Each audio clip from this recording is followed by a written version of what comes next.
un des gros défis de la session. Il y a quand même un nombre d'échantillons. Ça touche à plusieurs sujets aussi. Ça a bien été pour la minéralogie, la texture.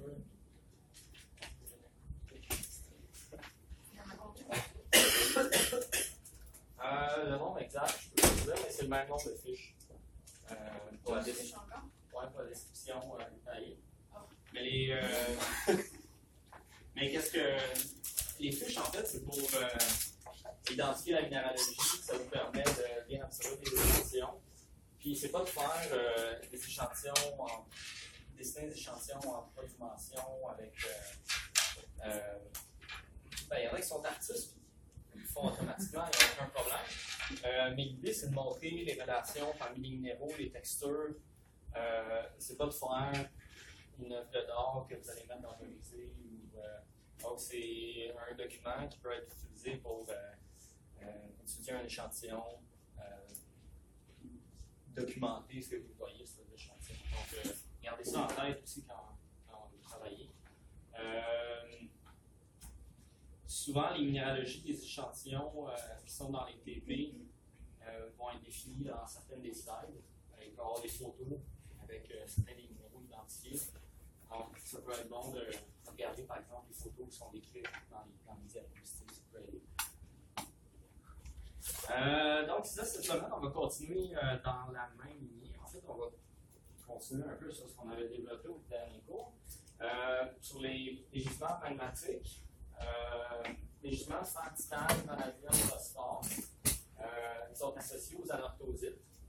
On les trouve dans différents contextes.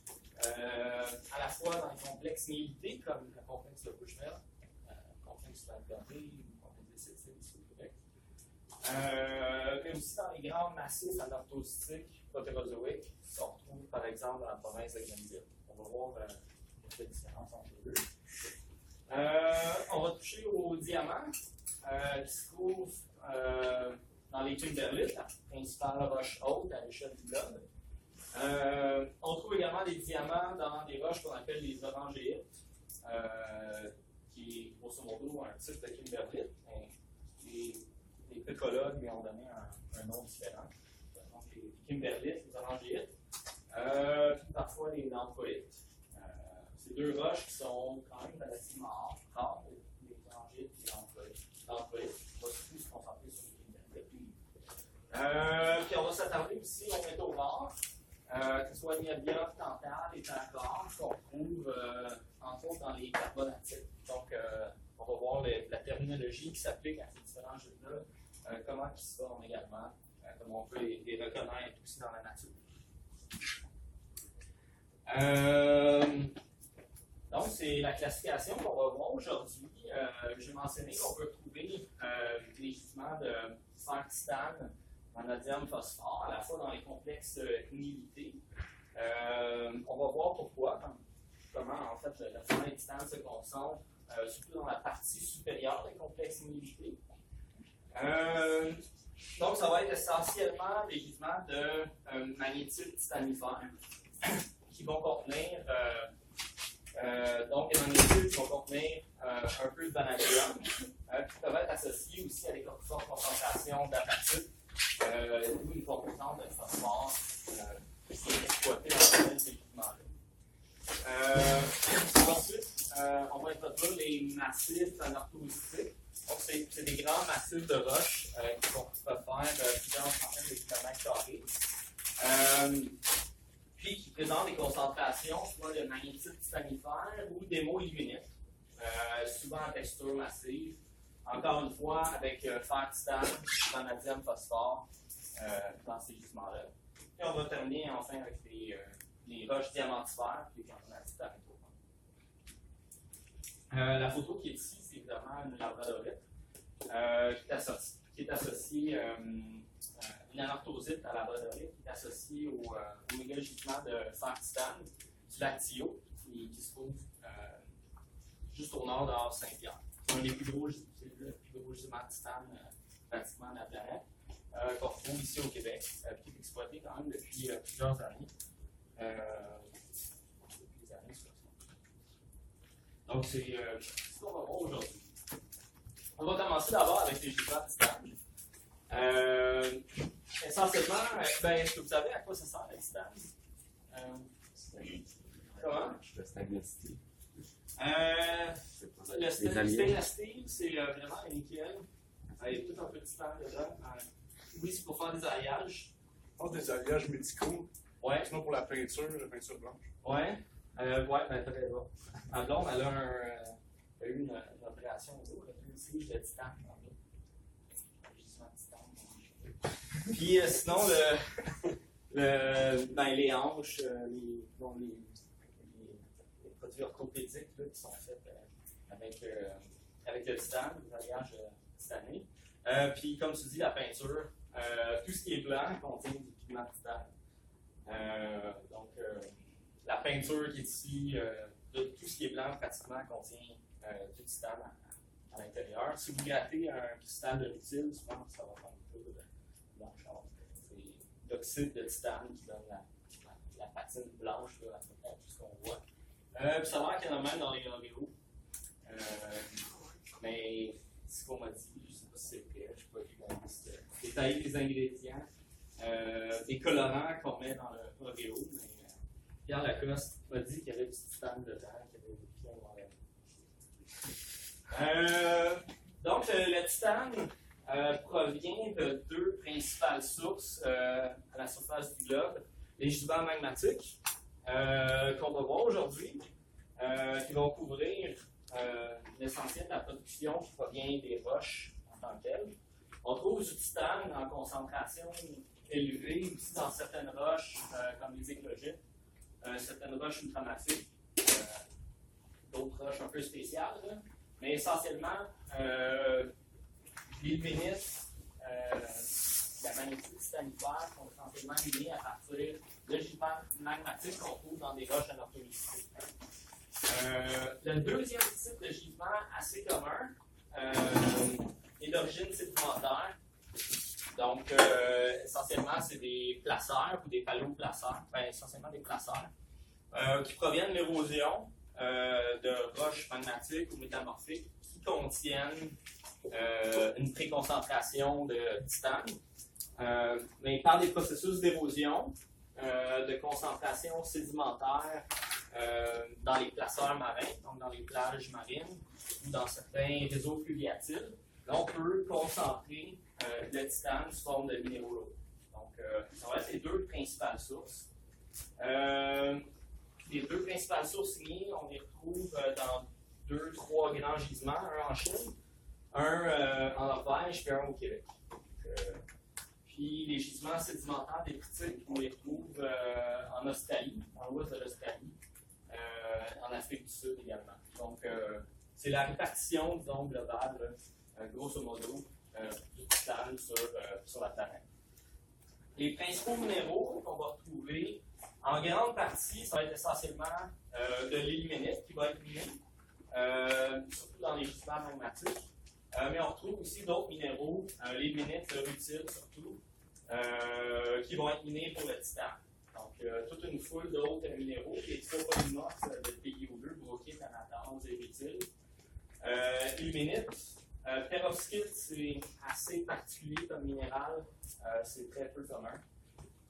Puis on va souvent avoir des associations avec la magnétite qui peut contenir un petit peu de titane à l'intérieur. Mais disons que les deux principaux minéraux, ça va être l'ilménite, principalement, puis le rutile, qui vont être minés pour le titane. Donc, on va commencer par le premier contexte géologique, les grandes intrusions différenciées ou les complexes inhibités, comme le Bushveld, par exemple. La semaine dernière, on s'est attardé essentiellement à la partie inférieure du Bushveld, les intrusions mafiques, ultramafiques guidées, aux roches ultramafiques, dans lesquelles on va retrouver, entre autres, des gîtes de chrome, des éléments du groupe du platine. Maintenant, on va s'attarder surtout aux roches mafiques intermédiaires qu'on trouve dans la partie supérieure des complexes néolités. Dans le Bushveld, on trouve à la fois les éléments du groupe du platine, la chromite, Puis dans la partie supérieure, des gisements de fer vanadium qui sont exploités, essentiellement dans des roches gabbroïques et anorthosiques. Donc, on va trouver ces gisements de fer vanadium, qui contiennent aussi du titane, mais dans ce cas-ci, c'est du vanadium qui est mis. Mais on va le trouver essentiellement dans la partie supérieure des grands complexes militaires. Si on regarde une carte du Bushveld, c'est une carte simplifiée, semblable à celle que je vous ai présentée la semaine dernière, où on voit essentiellement les roches mafiques, ultramafiques du complexe, en gris ici, avec l'horizon Melinsky, puis les niveaux de chromitite qu'on va retrouver plutôt à la base, puis les intrusions granitiques qu'on trouve dans le cœur du complexe. Et dans la partie supérieure, l'essentiel des roches mafiques, on va retrouver des niveaux de magnétite. Il y en a plusieurs. Puis il y en a qui sont particulièrement riches en vanadium. Ils vont contenir un peu de phosphore, de titane également.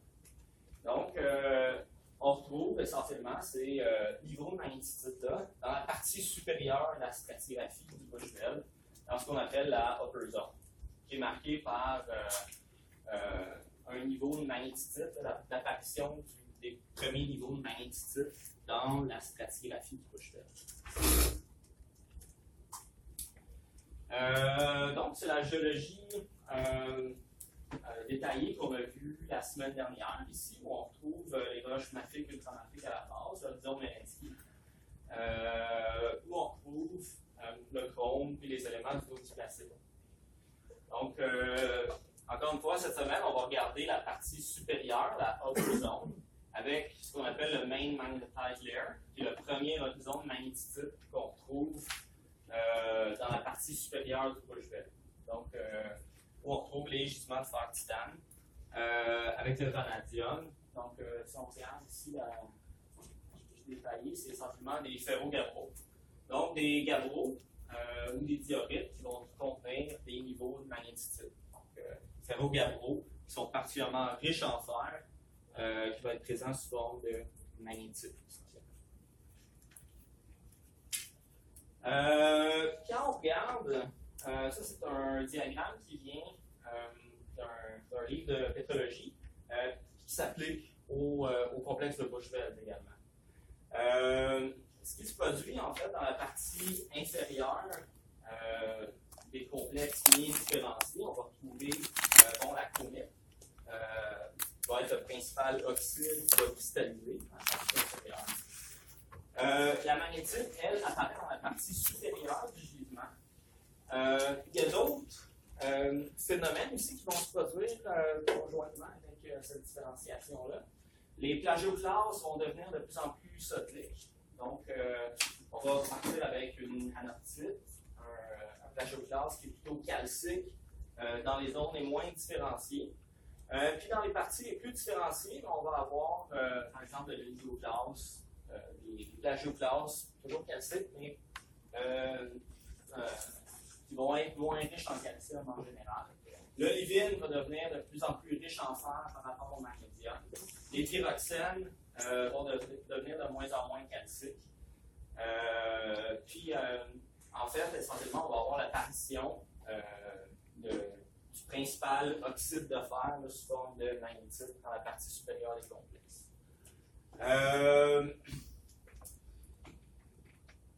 Les gisements qui vont contenir, en fait, là où on va trouver essentiellement des zones qui sont particulièrement riches en phosphore, vont généralement être là où on va avoir des niveaux de magnétite. Donc, on peut voir une association assez importante avec les fortes concentrations de phosphore sous forme d'apatite, puis les zones à magnétite. Donc, on peut avoir des roches qui vont être composées essentiellement de deux minéraux principaux, qui vont être la magnétite, l'apatite, et à ce moment-là, on va appeler cette roche-là une nelsonite. Donc, c'est une roche à magnétite apatite qu'on retrouve parfois dans la partie supérieure des complexes limités, puis qui vont représenter un minerai de phosphore qui peut être particulièrement intéressant parce que c'est assez facile de récupérer phosphore, l'apatite, à partir de cette melsonite-là. Puis le concentré de phosphore là, qui va être relativement peu par rapport à d'autres sources de phosphore sédimentaires. Donc, la melsonite, une roche à essentiellement oxyde et apatite. Ça peut être magnétite, titanomagnétite, on va voir c'est quoi plus tard la titanomagnétite, ou rutile, ilménite. Donc, c'est essentiellement une roche qui va contenir des oxydes et de l'apatite dans des proportions à peu près de 2:1. Donc, c'est la principale roche haute là, pour le phosphore dans ces gisements-là. Le vanadium, lui, va être contenu dans la magnétite. Donc, ça va être des magnétites qui vont être vanadifères. Donc, ça va être de l'ordre de. Dans les magnétites, il va y avoir, par exemple, 0,3% de vanadium dans les grains qui sont les plus riches. Donc, c'est des concentrations de vanadium qui vont être quand même relativement faibles, mais on la retrouve dans la magnétite. Pourquoi cet enrichissement métaux? En fait, la plupart des complexes, certains des complexes mérités, comme ceux du Bushveld, cette île sur la côte nord, d'autres complexes archéens qu'on trouve ici au Québec, le complexe du lac Doré, à Chute-Berneau, la rivière Belle, en Matagami, vont obéir grosso modo à un trend de différenciation qui va être semblable à celui des grandes suites toléitiques. Dans les suites toléitiques, en fait, les magmas vont généralement être plutôt réduits par rapport aux roches calco-alcalines, dans lesquelles le magma va plutôt être franchement oxydé. Donc, la magnétite va cristalliser relativement tardivement dans le magma toléitique par rapport au magma calco-alcalin. Donc, ce qui va se produire, en fait, c'est que le magnésium, le fer, en fait, va graduellement s'enrichir par rapport au magnésium dans les magmas toléitiques. Donc, le fer, bien qu'il va cristalliser en partie dans certains minéraux comme les pyroxènes ou le livine, le fer va quand même s'enrichir par rapport au magnésium qui va former un trend qui va s'apparenter à celui des magmas toléitiques plutôt que calco-alcalins.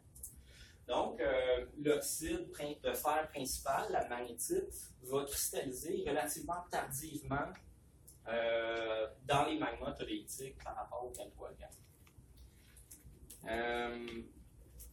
On voit ça ici dans le diagramme qui est illustré. C'est des diagrammes binaires avec la silice en X, puis en Y, on va avoir différents éléments, l'aluminium, le fer, calcium, phosphore et le titane. Donc, essentiellement, quand on différencie nos roches, le SiO2 va augmenter graduellement. Puis ici, c'est une suite toléitique du mont Jefferson aux États-Unis, puis qui illustre quand même assez bien en fait, la différenciation qui se produit dans un magma. Donc, on va avoir le fer qui va cristalliser sous forme de pyroxène, de livine. Donc, la concentration en fer du magma résiduel va graduellement diminuer. C'est la même chose pour le calcium qui va cristalliser sous forme de pyroxène, par exemple. Puis le titane, lui, va s'enrichir progressivement parce qu'il va rester dans le magma, il est relativement incompatible. C'est la même chose pour le phosphore. Une fois que la saturation en fer est atteinte, on peut cristalliser la magnétite. Donc la magnétite arrive quand même assez tardivement dans la cristallisation des suites toléitiques. Puis on va avoir une chute drastique en fer dans les faciès plus différenciés. Puis cette chute en fer, qui est associée généralement à la cristallisation de magnétite, va se produire à peu près au même point où on va avoir la cristallisation de titane puis de phosphore. Donc, la cristallisation du phosphore, la compatibilité du phosphore va augmenter au moment où on va avoir la cristallisation magnétique. Donc, c'est dans ces roches-là qu'on va trouver l'enrichissement en titane puis en phosphore, là où on va avoir les fortes concentrations magnétiques dans les niveaux différenciés. Donc, ça explique l'enrichissement en fer, puis la cristallisation, la précipitation du phosphore, du vanadium, puis du titane dans les niveaux différenciés. En fait, pourquoi on a cet enrichissement-là à peu près au niveau où on a la cristallisation de la magnétite? C'est qu'on va avoir le fer qui va précipiter sous forme de magnétite, mais également le titane et le vanadium qui ont des rayons ioniques et des charges ioniques qui vont être relativement semblables au fer. Donc, ils font partie des métaux de transition. C'est des métaux qui vont avoir des caractéristiques qui s'apparentent pour un élément et un autre. Donc, le titane et le vanadium vont pouvoir se substituer au fer dans la magnétite. Donc, si le magma est particulièrement riche en titane et en vanadium, là, on peut précipiter le fer, le titane et le vanadium conjointement dans la magnétite, ce qui explique qu'on a la concentration de fer, titane, vanadium dans les niveaux de magnétisme.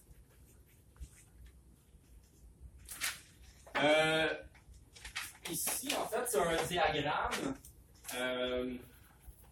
qui représente le pourcent de vanadium dans la magnétite en X. Puis en Y, ici, on a la profondeur, ici le toit du complexe de Bushveld, puis ici la profondeur par rapport au premier niveau de magnétite.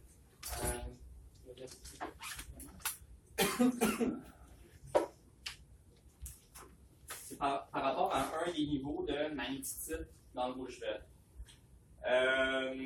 Donc, on regarde ici la partie vraiment supérieure de la zone mafique, gabbroïque et anatolistique dans le Bushveld.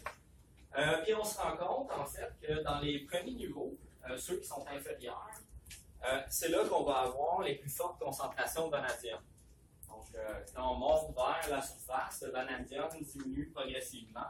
Il est essentiellement concentré dans les niveaux inférieurs. Donc, dès que la magnétite commence à cristalliser, le vanadium va devenir compatible, puis il va cristalliser pour former les plus grandes concentrations de vanadium, vraiment dans les premiers niveaux de magnétite qui cristallisent, concordant avec les observations qu'on vient de faire, la documentation qu'on vient de faire par rapport à la différenciation des cycles magnétiques. Un des exemples qu'on a au Québec, c'est le gisement de Ménardeau. C'est un projet qui était en développement ces dernières années. Maintenant, c'est un peu en suspens. Mais Ménardeau projetait de développer un grand projet minier, vraiment à Sept-Îles, dans le complexe minier de Sept-Îles, qui est un complexe minier quand même d'importance. Si on regarde l'échelle ici, c'est 5 km. Donc, un rayon de plusieurs dizaines de kilomètres pour le complexe minier de Sept-Îles.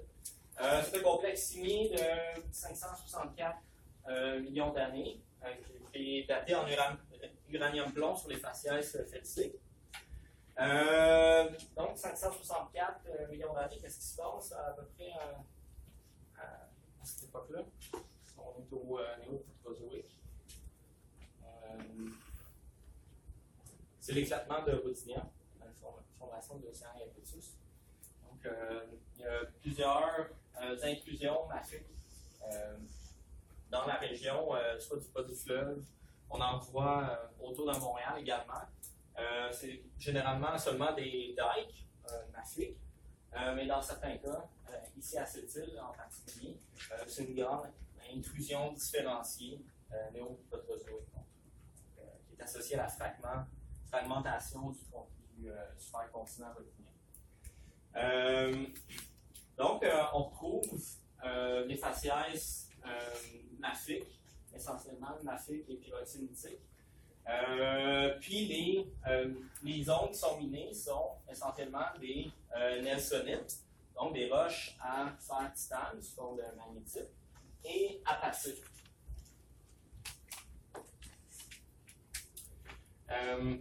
Donc, ici, c'est simplement le point. En fait, dans les projets miniers, il y a toujours toute une suite d'étapes qui va de l'évaluation d'une étude préliminaire jusqu'au calcul de ressources et éventuellement au calcul de réserves. Ultimement, les réserves, c'est les métaux qui peuvent être extraits de façon économique. Donc, quand on est rendu à calculer les réserves, on inclut des tarifs douaniers, des taxes municipales, gouvernementales, l'acceptabilité sociale, les études environnementales.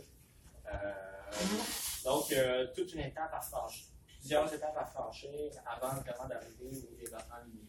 Donc, ils ont calculé leurs ressources, ils savent qu'ils ont une certaine quantité de phosphore qui est disponible. Reste à voir s'ils sont capables de trouver l'investissement pour le développer également. Donc, ils sont à ce niveau-là dans le développement. Non, c'est pas encore en exploitation. Mais c'est un projet qui est en cours depuis plusieurs années. Ça va dépendre probablement du prix du phosphore, l'approvisionnement en phosphore, qui est quand même assez important. C'est utilisé beaucoup dans l'agriculture. Ça peut être même stratégique comme substance. Donc, c'est ça. Essentiellement, on va retrouver les zones de nelsonite en association avec des proctolites. Donc, c'est des roches à olivine, plagioclase avec pyroxène, donc des roches mafiques. Donc, dans les nelsonites, on va retrouver la magnétite, surtout, un peu d'ilménite et l'apatite. L'épaisseur des niveaux, je pense que c'est l'ordre de plusieurs dizaines de mètres. Je vais essayer ici l'épaisseur. Mais c'est assez significatif là, comme volume. Deux autres importants complexes signés, ceux-ci archéens, Matagami, la région Matagami, ici dans le nord de l'Abitibi, avec le complexe de la rivière Belle, qui est un grand complexe signé différencié, très semblable à celui du lac Doré, avec des âges semblables également, qui vont contenir des quantités assez appréciables de fer, de titane et de vanadium. Donc, il y a des projets de développement minier pour le vanadium dans la région de Chibougamau et Matagami. Donc, c'est toujours en cours. Il n'y a pas de développement qui sont faits présentement, de développement minier, mais il y a des projets en cours pour éventuellement arriver avec des calculs de réserve significatifs. C'est simplement une photo. C'est le complexe lac Doré avec les fameux niveaux de magnétite qui alternent avec des niveaux riches en plagioclase et pyroxène qui sont plutôt blanchâtres et verdâtres. Donc, c'est le style de minéralisation qu'on trouve dans le complexe lac Doré. Pour la prospection, évidemment, c'est des roches qui sont très magnétiques, en présence de magnétite. Donc, un des principaux outils d'exploration va être relever magnétique aéroportée avec de très très fortes anomalies magnétiques qui peuvent être retrouvées là, dans les complexes miniers de ce type-là. Lorsque comparé au complexe de Roosevelt, si on regarde le complexe de la rivière Belle et du lac Doré, on ne retrouve pas la série ultramafique basale, riche en péridotype ou en éléments du platine. Il n'y a pas de grande mine de platine en complexe du lac Doré ou complexe de la rivière Belle. Mais on trouve les mêmes processus de différenciation dans la partie supérieure du complexe avec les niveaux de magnétite qui vont être riches en vanadium, fer, titane. Donc, il peut y avoir une comparaison faite avec le Roosevelt, malgré qu'on n'a pas la partie inférieure ultramafique préservée. C'est indiqué ici sur les colonnes stratigraphiques en hypothetical hidden zone, donc peut-être une zone qu'on n'a pas trouvée ou qui serait présente en profondeur. Mais essentiellement, la partie supérieure du complexe lac doré, la pierre belle, présente des analogies avec les grands complexes signés comme ceux du Bushveld. Je pense que c'est la dernière slide sur la description des différents sites. Donc, ici, c'est un exemple du complexe d'Albiardel. Ici, c'est des niveaux de magnétite. Ce n'est pas un gisement de phosphore qui est développé dans le complexe d'Albiardel, qui peut être développé dans le complexe d'Albiardel. C'est plutôt des magnétitites vanadifères. Donc, c'est le style de minéralisation qu'on va avoir, essentiellement des niveaux de plagioclase plus ou moins pyroxène qui alternent avec de la magnétite.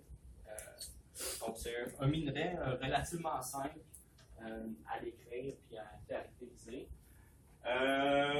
Évidemment, c'est des roches magmatiques qui cristallisent graduellement, qui refroidissent graduellement. Donc, on peut voir parfois des évidences de déformation magmatiques, comme par exemple ici, on a l'air d'avoir une surface de glissement, du glissement également, ductile des niveaux de magnétite. Qui sont restreints en fait à certains horizons. Donc, on peut interpréter ça comme la déformation magmatique. Dans certains cas, on peut même voir des structures qui s'apparentent, par exemple, à celles qu'on va trouver dans les roches sédimentaires, comme des figures de charge. Donc, ça peut être commun là, dans certains niveau là, où on a un fort contraste de densité entre la magnétite et les silicates qui sont adjacents.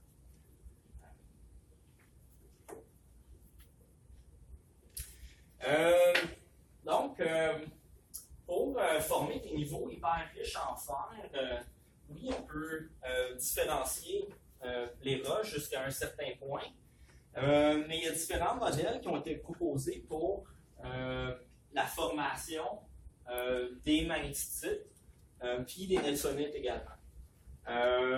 Il existe une zone d'émissibilité. On a vu la semaine dernière l'émissibilité des liquides sulfurés dans les liquides silicatés pour expliquer la précipitation d'éléments chalcophiles sous forme de sulfure. Donc le cuivre, les éléments du groupe du platine, peuvent être extraits d'un magma si on a sursaturation en soufre, puis immiscibilité du liquide sulfuré. On peut avoir à peu près le même principe dans les liquides silicatés qui sont riches en fer.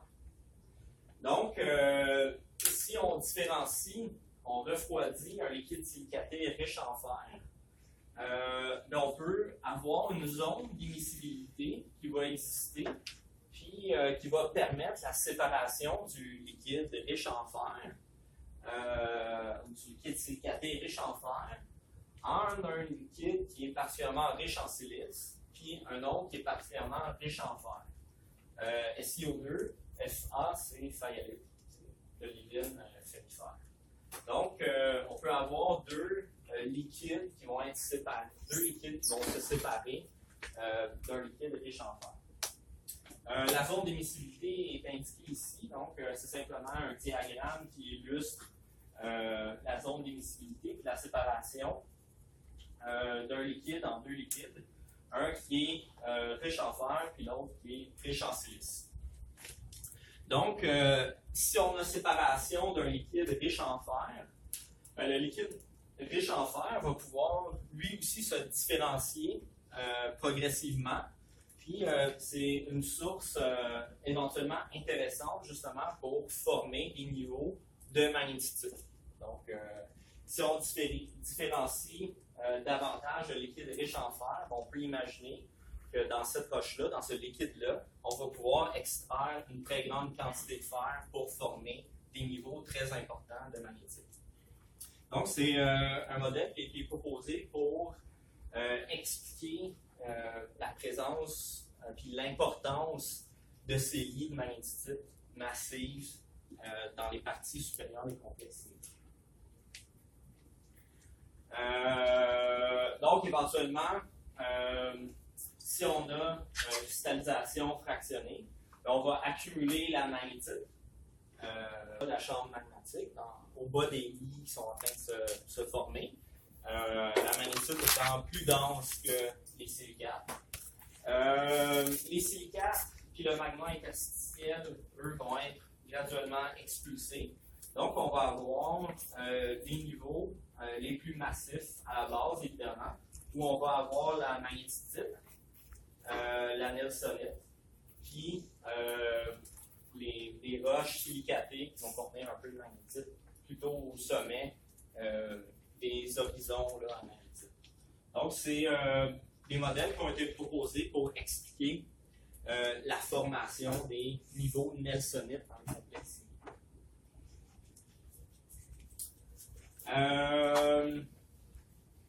Donc, c'est une petite introduction au gisement de fer titane, vanadium, phosphore. Dans les complexes miniers différenciés, on trouve des gisements avec une minéralogie qui peut être relativement semblable, donc dans des roches à plagioclase, qui vont contenir un peu de pyroxène, puis des concentrations importantes de fer titane, sous forme surtout d'illuminite, avec, dans certains cas, des sous-produits de vanadium phosphore. Ces gisements de fer titane vont se trouver dans des grands massifs anorthosistiques. Vous avez peut-être déjà entendu parler des anorthosites du Granville? Oui, un peu, bien sûr. Ah oui, on avait parlé, on avait discuté de Morin, anorthosite de Morin. Donc, ces grands massifs anorthosistiques sont surtout d'âge protérozoïque. On en trouve énormément dans le Granville, des grands massifs très très grands. En Norvège, Amérique du Sud, en Inde. Donc, dans des zones où on va avoir des roches mésoprotérozoïques d'âge granulien, généralement dans les terrains qui sont relativement métamorphisés, face à sensibolite supérieure ou granulite, avec essentiellement des plagioclases assez calciques, comme ici la brodorite, dans la anorthosite près de Saint-Pierre. Les deux principaux gisements de fer titane qu'on trouve sur la planète, il y en a un en Chine maintenant qui est assez important, mais c'est essentiellement celui de Lactio puis de Telnes en Norvège. Vous voyez la couleur noire du minerai, c'est essentiellement, bon, c'est pas tout de l'ilménite, mais c'est de l'ilménite massive à semi-massive qu'on voit ici. Donc la couleur noire caractéristique du minerai, gris foncé. Puis ici on peut voir le dike minéralisé. On voit quand même assez bien le contraste avec l'encaissant. Puis ici le minerai vraiment de couleur plutôt gris très très foncé en noir. Donc c'est les deux principaux représentants là, des mines de fer titane. J'ai déjà mentionné que c'est des gisements qui sont surtout d'âge protérozoïque, mésoprotérozoïque. Les gisements peuvent être divisés en grandes époques métallogéniques. Donc, il y a certains gisements qui vont se former, certains éléments qui vont se concentrer à différentes époques de l'évolution de la Terre. C'est dû, entre autres, aux orogènes qui vont s'alterner, le refroidissement séculaire terrestre, puis aux grandes phases d'accrétion des continents. Donc, l'évolution terrestre globale va dicter, en fait, les grandes périodes de formation de la plupart des gîtes miniers. Donc, les gisements de fer titane sont essentiellement mésoprotérozoïques et associés aux principaux massifs anorthosistiques qu'on trouve sur la Terre.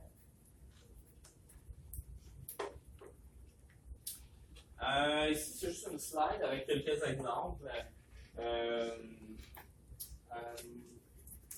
Celle où on trouve le Lactio, c'est dans l'anorthosite de Saint-Pierre, juste au nord de Haute-Saint-Pierre, sur la côte nord, dans le bas du fleuve. L'anorthosite de Saint-Urbain également, qui est encore une fois dans le Grenville. C'est toutes des anorthosites grenvilliennes ici. Puis l'anorthosite de Morin, qui est plus près de chez nous, à une heure de Montréal, puis dans lesquelles on retrouve aussi des concentrations de fer titane qui ont été exploitées au début du 20e siècle à De Grosbois. De Grosbois, il y en a qui ont déjà entendu parler. Si vous allez au Mont-Tremblant ou en Abitibi, il y a une toute petite place qui s'appelle De Grosbois, c'est à Saint-Hippolyte. Il y a une ancienne mine de fer juste à côté de la 117. C'est tout petit, mais c'est essentiellement de l'ilménite et de la magnétite titanifère dans l'anorthosite de Morin. Où on les retrouve en termes de géographie? Bon, essentiellement au Québec, dans les Adirondacks, Norvège, dans l'équivalent grenvillien, de l'origine grenvillien de l'autre côté de l'Atlantique. En Inde, du Sud, donc, où on trouve des roches précambriennes essentiellement, et mésoprotérozoïques évidemment. C'est une carte ici qui montre justement la distribution des grands massifs anorthositiques. Un des plus importants, celui de Haute-Saint-Pierre, d'un grand batholithe anorthositique, où on retrouve toute une foule d'indices de fer titane. Les concentrations les plus importantes, évidemment, sont minées là, dans la région juste au nord de Haute-Saint-Pierre, à Lactio, où on trouve les minerais d'ilménite massifs. Donc, le titane va être concentré dans les roches en général. Si on prend, par exemple, un basalte, généralement, un basalte va avoir, disons, en 1,5% de titane.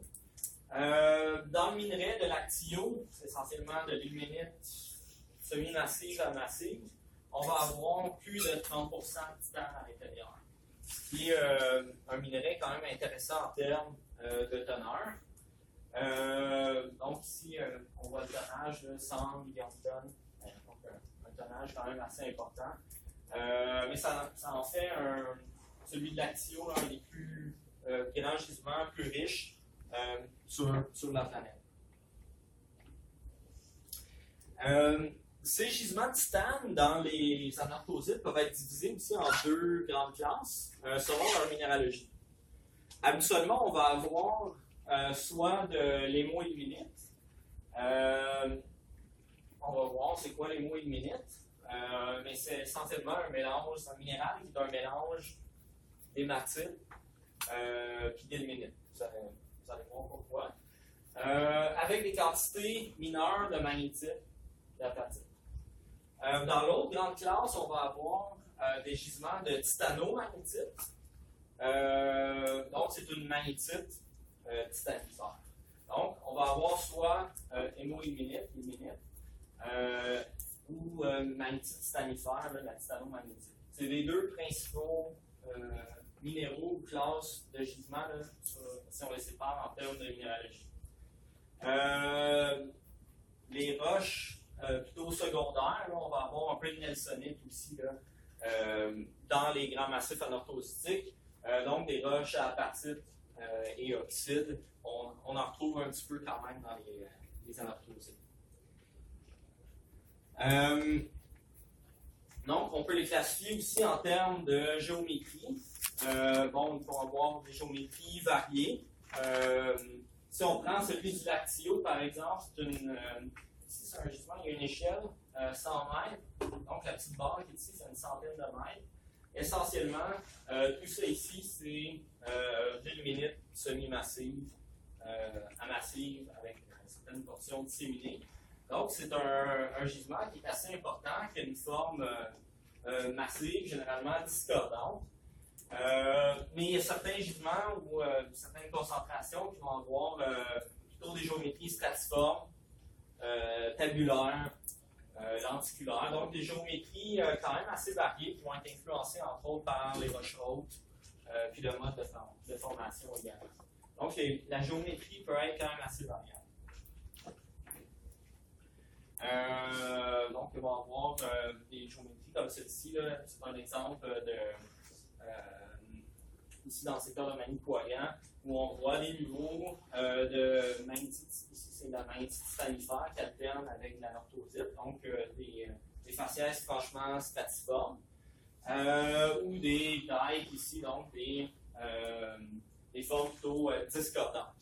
Il faut comprendre que certains de ces massifs-là, en fait, la plupart des massifs anorthosistiques présentent un métamorphisme et ont été déformés de façon ductile. Donc, la géométrie primaire peut être modifiée, ce qui peut donner des transpositions, donc une influence importante de la déformation sur la géométrie finale des concentrations métallifères dans ces gisements.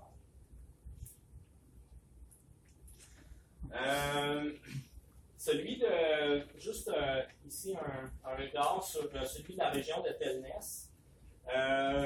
On se trouve dans des roches d'âge granulien dans le sud de la Norvège.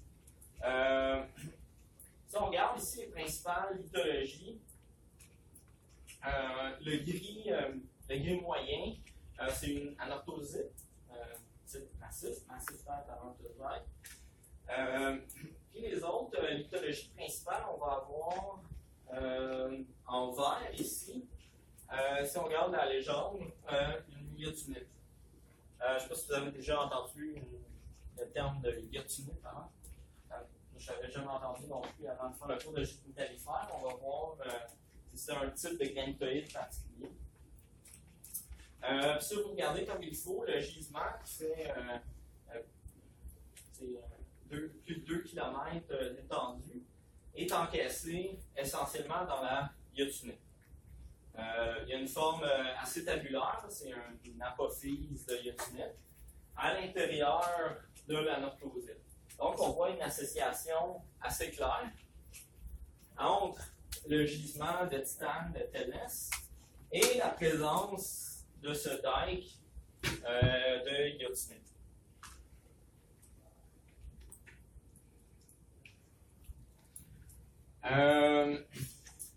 Donc, l'association assez claire qu'on voit dans les gisements en Norvège, la déformation est quand même moins importante que dans le granulite ici au Québec. Là, en fait, certains ont proposé que le magma parental, donc auquel est associée la formation ou les concentrations de fer-titane, doit initialement être riche en titane, évidemment, puis s'apparenter à ce qu'on appelle une lyotunite. Dans la classification des roches granitiques, vous avez peut-être déjà entendu parler des charnokites. Une charnokite, c'est un granit à orthopyroxène. La plupart des roches granitiques, des granitoïdes, que ce soit les granites, les granodiorites, les tonalites, ou les diorites, vont avoir un pendant à orthopyroxène. Donc, si on prend une tonalite, au lieu d'avoir une amphibole, elle peut avoir de l'orthopyroxène. Même chose pour la granodiorite ou le granite. Puis à ce moment-là, on va lui donner le nom de charnokite dans le cas du granite, obdalite dans le cas de la granodiorite, puis anderbite dans le cas de la tonalite. Bon, c'est peut-être des noms supplémentaires à apprendre, mais grossièrement, la suite charnokitique présente des orthopyroxènes. Donc, les faciès les moins différenciés, qui vont être plutôt riches en plagioclase par rapport au quartz, vont s'appeler la lyotunite.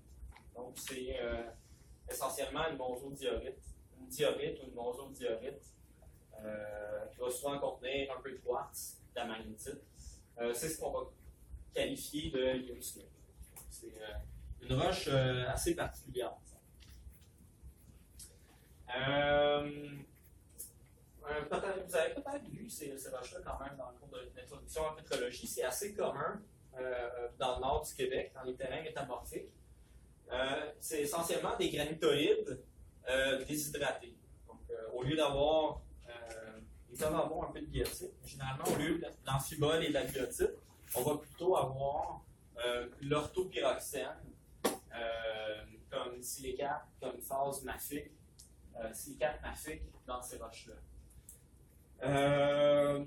Un élément assez distinctif, c'est la couleur verte. Vous avez peut-être vu des pierres tombales ou des tables ou des comptoirs en granit qui ont cette couleur-là. C'est des roches qui appartiennent à l'acide charnoctique. Ils ont une couleur verdâtre, assez foncée, des plagioclases. C'est vraiment caractéristique là, aux roches d'acide charnoctique. Donc, les fameuses couleurs là, plutôt verdâtres sont vraiment associées là, à cette suite-là. Donc, ici, on a des exemples. C'est monzodiorite à hyperstène, ça serait une iotinite. Donc, c'est deux iotinites. Des exemples, là, simplement pour vous aider à les reconnaître avec la couleur là, assez caractéristique. Donc, l'idée, c'est que pour former des concentrations de fer titane importantes dans les massifs anorthosistiques, c'est qu'on aurait besoin initialement d'un magma iotinitique qui se différencie graduellement. Ici, c'est une étude qui a été faite sur la stratigraphie, la minéralogie détaillée d'exemple en Norvège. Je ne sais pas directement à Telmes, mais je ne m'aventurerai pas à nommer le nom.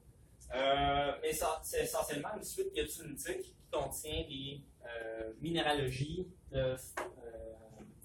vraiment caractéristiques, puis localement des concentrations de fer titane importantes. Donc, si on différencie un liquide, un magma iotinitique, ce qui va se produire, en fait, c'est qu'un des premiers minéraux à cristalliser va être le plagioclase, un plagioclase calcique. Puis ensuite, on va avoir l'introduction assez tôt d'une ilménite qui va être particulièrement riche en fer. Donc, ça va s'appeler une hémoilménite.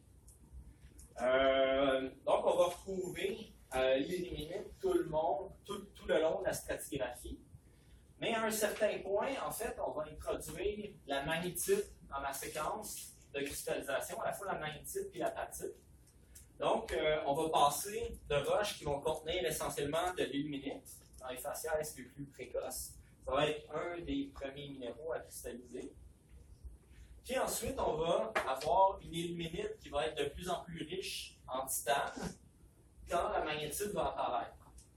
Donc, une partie du fer puis du titane vont aller dans l'ilménite au début de la séquence de cristallisation. Puis ensuite, le fer va aller surtout dans la magnétite. Donc, on va avoir à la fois l'ilménite et la magnétite dans les séquences plus différenciées. Puis enfin, on va avoir du quartz dans les faciès très différenciés les plus acides. Donc, en fonction de la minéralogie, là, on peut déterminer grossièrement où on se trouve par rapport à la cristallisation d'une suite iotinitique. Donc, depuis tantôt, j'ai mentionné le mot hémoilménite. Mais en fait, c'est la première slide du cours. Ouais. Mais pour avoir une minute, genre juste massif, ça prend absolument genre la magnétite avant. Pour avoir seulement l'ilménite, l'ilménite, c'est un des premiers minéraux qui va cristalliser sur le liquidus. Donc, ça va être une ilménite qui va être quand même relativement riche en fer. En fait, l'hémoilménite, c'est ce qu'on voit ici. Ici, c'est une vue au microscope. Je n'ai pas mis l'échelle, mais c'est une vue au microscope d'un cristal d'hémoilménite. Ce qu'on voit concrètement sur la photo, la couleur gris-brun, c'est de l'ilménite. Puis la couleur plutôt claire, c'est de l'hématite. Ce qui se produit, en fait, c'est qu'au départ, on a une titano-hématite. une solution solide, une titano-hématite, qui a cristallisé mais qui se refroidit. Donc, si on a une titano-hématite qui a une composition X qui serait ici, si elle se refroidit jusqu'à un certain point, là, on va avoir on va avoir des exsolutions qui vont se former, et on va avoir essentiellement la séparation de notre titano-hématite en deux minéraux. Donc, on va avoir une phase qui va être de l'hématite, puis l'autre phase qui va être de l'ilménite. C'est une texture qui est assez typique des gisements d'hémo-ilménite. Donc, vous pouvez imaginer que ça peut être un défi métallurgique aussi pour séparer efficacement l'ilménite qui contient le titane et l'hématite qui contient l'essentiel du fer. Donc, la texture des minerais va être relativement importante pour avoir une bonne récupération du titane. Donc, ça peut être un défi. L'hémo-ilménite de l'actio est particulièrement riche en fer. C'est un exemple de l'actio. Donc, les exsolutions sont quand même relativement fines pour ce gisement-là. Mais essentiellement, c'est une exsolution d'hématite et d'ilménite dans un minéral qui est essentiellement une solution solide de titano-hématite.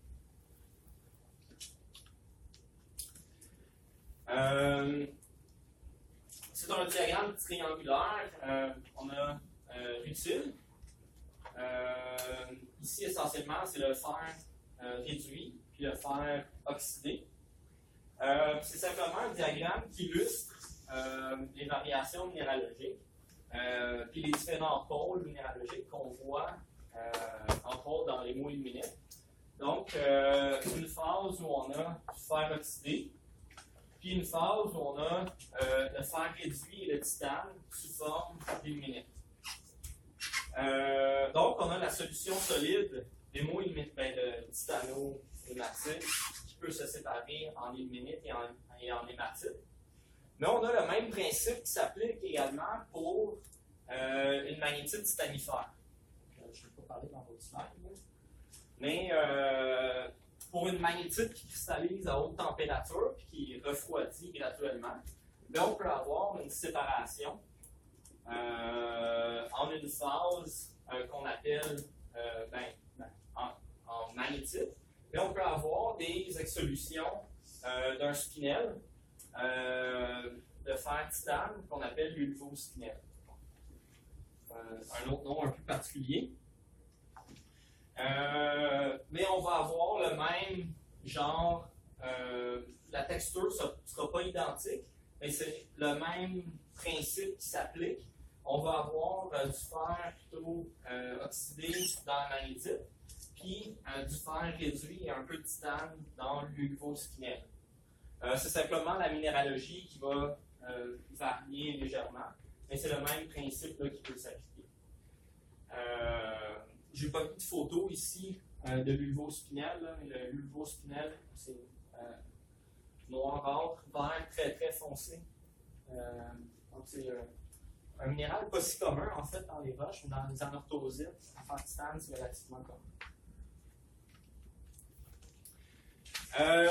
Donc, comment ça se forme les massifs anorthositiques? Il y a différents modèles qui ont été présentés. On les retrouve, ces grands massifs anorthositiques, dans les orogènes relativement chauds, souvent où il y a du métamorphisme de haute température, comme dans la province de Grenville. Donc, l'idée, en fait, c'est qu'on aurait dans ce type d'orogène-là, des magmas qui peuvent se séparer en une phase de ferro-gabbro, une phase magmatique qui est particulièrement riche en fer et en titane, qui va contenir l'essentiel des plagioclastes, le quartz, le fer, le titane, qui peut se séparer d'une partie plus mafique, ultramafique, qui va contenir l'essentiel des pyroxènes et d'olivine. Ce magma étant sa composition, il va couler. Alors que les faciès plus différenciés, riches en plagioclaste, eux vont être moins denses puis s'écouler par la surface pour former les grands massifs anarcholeuciques qui vont être associés, entre autres, aux suites charnophytiques, aux endophytes, aux ophthalmites et aux leucinites.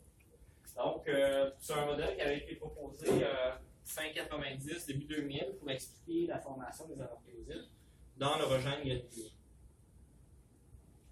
Donc, le fer, titane, phosphore se séparent avec les plagioclastes, les faciès plus différenciés, qui se séparent de la partie plus mafique, ultramafique, qui va, elle, s'engouffrer dans la sténosphère. Donc, c'est un modèle qui avait été proposé, là, géodynamique, pour expliquer la formation des massifs anarcholeuciques, puis éventuellement les gisements de fer titane qu'on retrouve dans ces roches-là.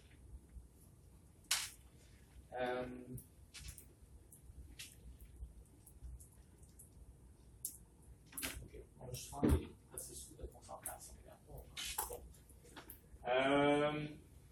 Donc, différents processus qui peuvent s'opérer conjointement, pour éventuellement mener à une concentration de fer titane importante. Un peu comme dans le cas des complexes différenciés. L'idée, en fait, c'est qu'un des mécanismes principaux pour la formation de ces concentrations-là serait le modèle de cristallisation fractionnée.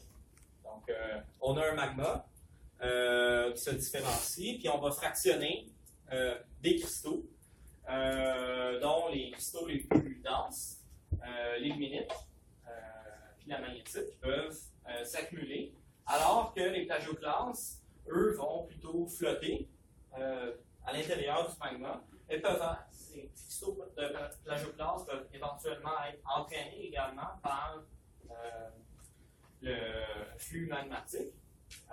Donc, on va graduellement enrichir la partie basale d'une intrusion en fer titane à l'intérieur de l'ilménite.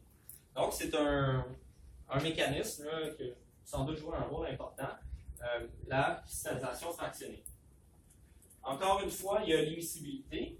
Donc, j'ai déjà mentionné, ça a été proposé que dans les complexes illimités, on a peut-être une immiscibilité de liquide riche en fer dans un liquide silicaté, puis qui permet d'avoir, de former un liquide qui est riche en fer, qui lui pourra éventuellement se différencier, puis à partir duquel on peut cristalliser une quantité importante de fer sous forme de magnétite. Puis enfin, le troisième modèle qui a été proposé, le troisième processus qui a été proposé, c'est le mélange de magma. On avait parlé la semaine dernière d'un mélange de magma. Ça pouvait jouer un rôle important dans la sursaturation en soufre, des magmas mafiques ultramafiques pour former des concentrations d'éléments chalcophiles, puis le GP nickel. Mais c'est un principe qui peut s'appliquer aussi dans le cas des gisements de fer titane. Donc, l'émiscibilité, une cristallisation qui va être induite par un mélange de magma. Il y en a qui ont regardé, il y a des gens qui ont étudié de façon assez détaillée la composition des ilménites dans le gisement de l'Actio. Ils ont étudié la stratigraphie détaillée du gisement, plasma plus ou moins massif. Puis ils ont regardé entre autres le contenu en chrome dans l'ilménite. L'ilménite va contenir un peu de chrome, ça fait partie des éléments qui vont rentrer dans la composition en trace, disons, dans la composition de l'ilménite. Puis ils ont remarqué qu'il y a une variation en chrome qui va être relativement importante dans les différents forages qui ont été étudiés. Donc, ils ont fait des lames minces Ils sont allés à la microsonde, analyser le contenu en éléments traces, en éléments majeurs, puis ont déterminé qu'il y avait des très très fortes variations à l'intérieur de l'amas massif du lactio. Ils ont proposé en fait qu'il y a probablement eu un mélange de magma entre un magma qui était résident dans une chambre magmatique, puis l'introduction d'un nouveau magma qui a permis le mélange d'une phase moins différenciée avec le magma résident plus différencié. Ça peut être illustré de façon théorique sur un diagramme comme celui-ci. On a vu un diagramme semblable qui obéit à peu près au même principe. La semaine dernière, pour le chrome, on avait le lignin, le quartz, le chrome dans un coin. On avait une ligne cotectique. Donc, si on prend ici un diagramme avec plagioclase et ilménite, le quartz pourrait être plus haut. Ici, disons qu'on a un diagramme triangulaire, c'est purement théorique. Si on a une co-cristallisation d'ilménite et de plagioclase, disons qu'on a un liquide avec une composition B qui serait ici, qui se différencie progressivement, donc qui cristallise à la fois de l'ilménite et du plagioclase. Il se différencie graduellement, puis atteint une composition A. Si jamais il y a un mélange entre le liquide de composition A, qui est un liquide plus primitif de composition B, en fait, il va y avoir un mélange qui va se produire avec une composition qui va être ici. Puis à ce moment-là, on va être dans le champ de cristallisation de l'ilménite. Donc, on va pouvoir cristalliser de l'ilménite passive jusqu'à ce qu'on se trouve sur la cotectique. Jusqu'à ce qu'on retourne sur la cotectique, qu'on continue à différencier graduellement ce mélange qui est formé. Donc, c'est ce qui est illustré de façon schématique ici, où on va mélanger un magma résident avec un nouveau magma moins différencié, puis qui permet la cristallisation d'ilménite pour former des niveaux d'ilménite acide. Ici, c'est simplement un texte. Donc, c'était les gisements de fer titane magmatique. Ça fait des nouveaux mots, ivospinel, titano-hématite, titano-magmatite, iotinite d'ordalite. On ne les utilise pas si souvent, mais c'est des roches qui peuvent être quand même assez importantes si vous cartographiez dans Grenville ou dans certaines parties de la province supérieure où il y a énormément de ces roches. On peut prendre une petite pause. Je vais faire café. Je vais peut-être en petite collation. Puis on revient dans une dizaine de minutes.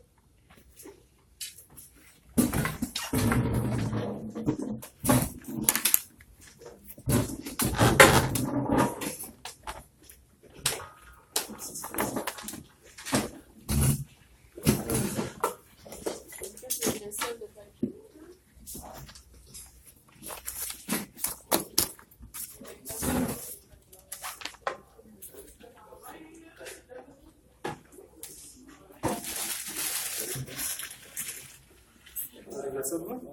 Tabarnak avec des chiens.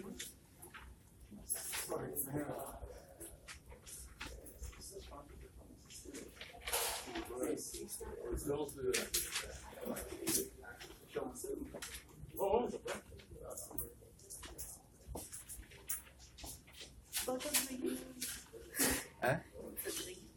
Je vais me voler. Oh, ma droite.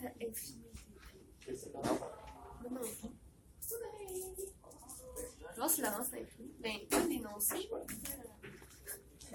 Nos réponses. Ouais.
Non, c'est pas si longtemps, ça paraît.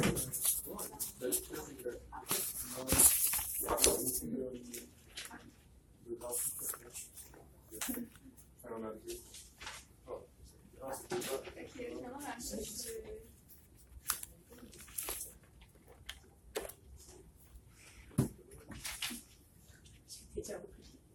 C'était correct, là, ce qu'on a dit.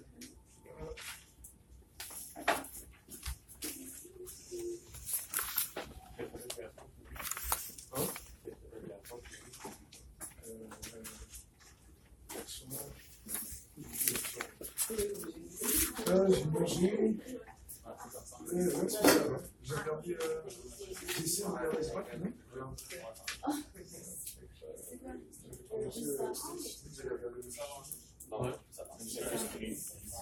J'ai commencé, j'ai appris, j'avais sur il y en a un 20, mais c'est vrai que j'ai fini les épisodes, j'ai regardé le film. Tu vois?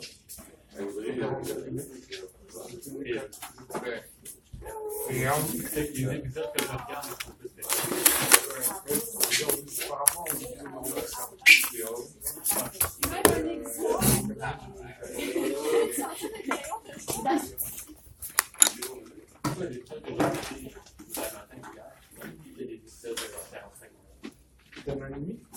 ah oui, c'est vrai.